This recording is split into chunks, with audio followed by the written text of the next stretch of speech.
How do you apply the hang out, have fun, hook up rule with someone you are long distance with? Well, if you're long distance, somebody should be traveling every month. You drive to her, she drives to you once a month.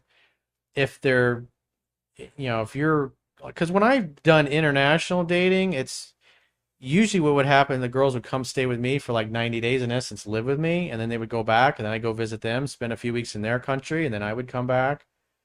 And but say you're in the United States and you're in Florida, she's in Kentucky. Well, every other month, one of you should be traveling. So meaning one month you travel to her, the next month she travels to you. Because it can get expensive, but at some point, somebody's going to have to move. And as a man, you should only move if you really want to be in that area. If it's beneficial for you. Yeah. And then in between the times where together in person, you do digital dates on, like video, like Zoom or FaceTime or something like that. And have a normal dinner, have a normal date. A girl from the gym went to talk to me at a party, and she said that I must be drunk because I don't talk to her or anybody in the gym, that I'm always in my own zone. Is this a sign of interest? Well, it sounds like what she's saying is, how come you don't talk to me at the gym? Yeah.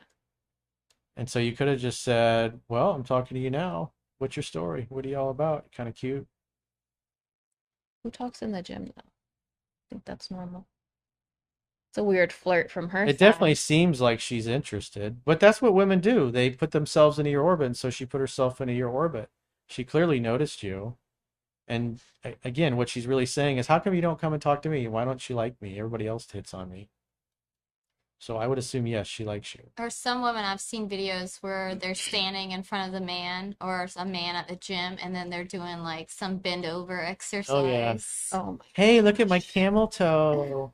Okay, how do I go about testing waters with female coworker? She gives me eye contact and gets shy around me. She's 20, I'm 25, and she's super cute. How do I go about chatting her up and see if she likes me?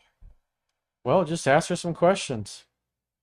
Ask her opinion openers.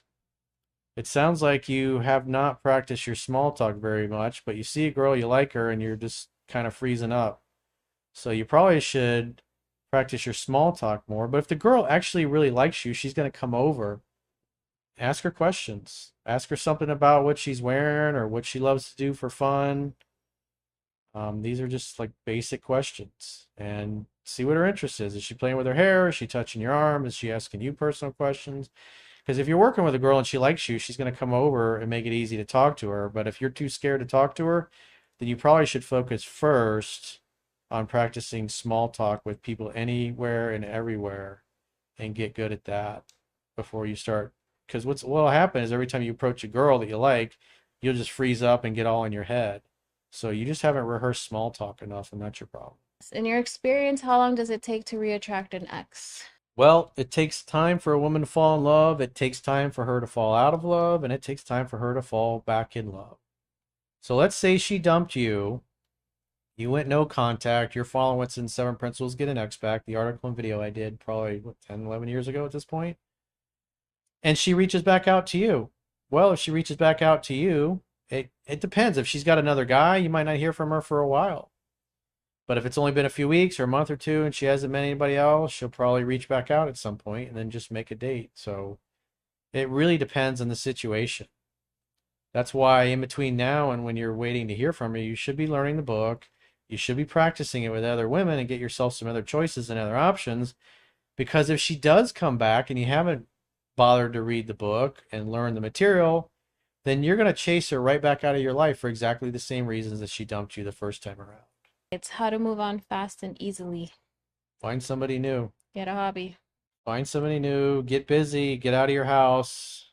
Go socialize with other human beings. Put yourself in a position socially to where you're outnumbered by cute girls. Because again, if the ratio is 5 to 1, 5 girls for every one guy, well, all you got to do is show up and start talking to one, and then the others are going to take notice. It's typically what happens. But if you're at a fucking sausage party and it's 10 dudes to every one girl, well, the girls got all the leverage. Just like the dating apps, the girls have all the leverage. You guys that are frustrated and having a difficult experience on the dating apps, it's like, you don't have any leverage there. It's just a lot of work, a lot of swiping. You can meet good women, but you're again when we were talking about this, was it last week, the week 2 weeks ago?